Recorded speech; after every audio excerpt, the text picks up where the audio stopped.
Keterlibatan sang kekasih dalam kasus kematian Bella Yudela, 21, di kamar kos Blok 6, Kelurahan Batu Selicin, Lubuk Baja, Kota Batam, mulai terungkap.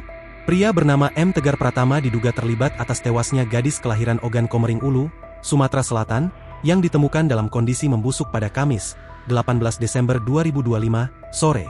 Mirisnya lagi, Tegar diduga membunuh pelaku dengan cara menganiaya dan melilit lehernya dengan kain.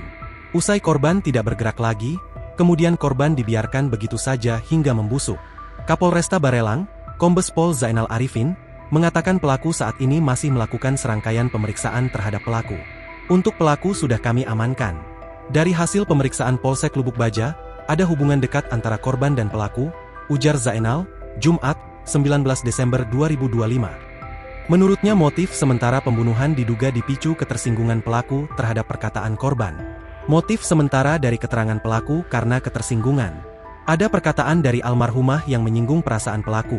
Jelasnya, Zainal menyebutkan, berdasarkan hasil pemeriksaan luar terhadap jenazah korban, tidak ditemukan bekas penikaman maupun luka akibat benda tajam. Dari visum luar tidak ditemukan bekas penikaman atau lainnya. Pemeriksaan luar negatif, katanya. Namun, polisi menemukan adanya indikasi kekerasan di leher korban. Ada tindakan menganiaya yang dilakukan oleh pelaku. Karena saat itu korban ditemukan dengan kondisi kaos terlilit di leher, tambahnya. Sementara itu, pelaku berinisial MTP diketahui merupakan pekerja serabutan. Ia ditangkap polisi di kawasan Nagoya, Kota Batam. Kasus ini kini tengah ditangani unit reskrim Polsek Lubuk Baja. Download Tribun X sekarang.